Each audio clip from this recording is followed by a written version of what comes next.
Today I want to look into the ear. The ear is truly a miraculous piece of human biology, or you could even say technology, as it has really some significant technological aspects to it. Welcome to Earman Dan. If you're new here, my name is Daniel and a very warm welcome. I'm a hearing care professional and the owner of Ear Studio in Castle Hill in Sydney. But more importantly, I spend my days helping people, not just to hear better, but actually to understand better and leave behind the challenges of hearing loss. And in this channel, I break down how hearing really works, how the hearing care landscape looks in Australia, and what you can do to get the best possible outcome. Now, I invite you to follow along in this journey. Before we get stuck into it, let's get some terms right. In our day-to-day colloquial language, we often confuse or use the terms hearing and understanding interchangeably, but they're not. They're two very distinct processes.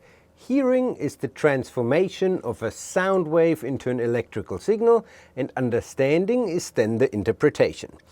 Today we are going to focus on the sensory aspect of the ear, the transformation of a sound wave into an electrical impulse. So let me get the ear quickly and we're gonna get stuck right into it. Alright, so we've got the ear with us. Now, technically speaking, the hearing and understanding process is a 5-step process. 3 parts are for the hearing and 2 parts are for the understanding. These parts are the outer ear, the middle ear, the inner ear, which is hidden in the skull bone, the hearing nerve, and then the central processing, which is the brain. So let's look at the outer ear at first. The outer ear, in simplified terms, is acting like a funnel, collecting sound waves and guiding them into the ear. But that's not the only function of the outer ear. There are 2 more distinct functions, and both of them relate to how we localize sounds to know where sound is coming from. The first part is that the outer ear acts like a barrier to sound when it comes from behind and it loses high frequency information. The second part is that sound can enter the ear canal of the direct way when it comes to from the front, but it can also bounce into the outer ear in the concha bowl, bounce around and gets reflected into the ear canal, and that creates a certain pattern that will help us actually with the vertical localization, while the shadowing effect of the ear is more for the horizontal localization of sound. So you see, even though I call the outer ears in simplified terms a funnel, you can already see its wonderfully complex design. Now let's move to the second part, and that's the middle ear cavity. The main function of the middle ear is essentially to convert sound waves, which at that part are just moving air particles, into a mechanical vibration. For that reason we have the eardrum, which is like the tympanic membrane, and it literally acts like a microphone membrane. And we've got the ossicles behind the eardrum are arranged in a way that through mechanical leverage they amplify the sound.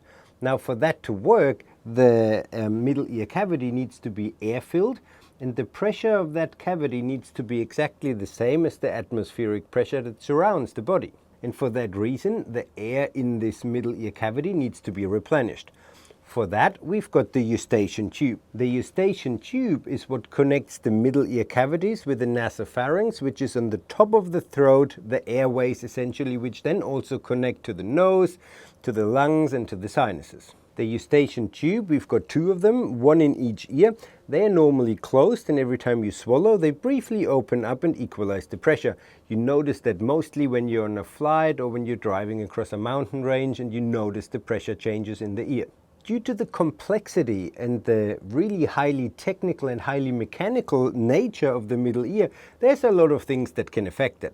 That may include perforations of the eardrum, stiffening of the little bones behind us, or even tiny tumors that are growing in the middle ear and obstructing its function. However, with only 5 to 8% of contribution to hearing loss in society, this is a rather low prevalence. Now let's have a look where the actual hearing takes place. That's the 3rd step in the hearing and understanding process, and it's in the inner ear.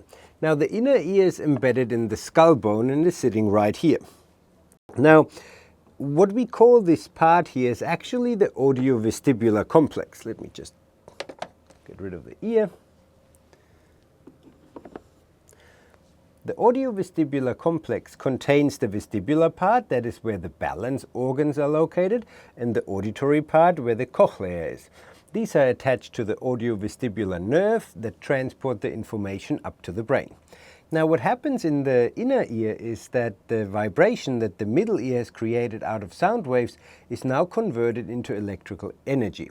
Now there are tiny little hair cells that are essentially taking this vibration. They literally physically move, open a little canal between a positively and negatively charged fluid, and that action potential, as we call it, can then be noticed by the nerve and forwarded up to the brain where it's being processed. So again, you see the inner ear is a wonderfully complex part of the human ear and how we actually perceive sound.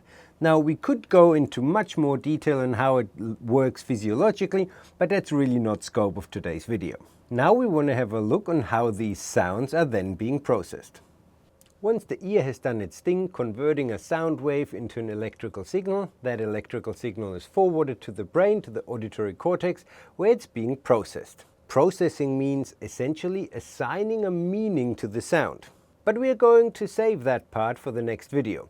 But what I want to make mention of right now is you see how complex the ear is. To fully assess its function, a hearing test normally lasts 75 to 90 minutes if we follow audiological best practice principles and want to make sure we fully understand what's going on in the ear and also how that relates to the experience of the particular individual. A 15-minute hearing test, in my view, is clearly not sufficient to assess the function and the impact.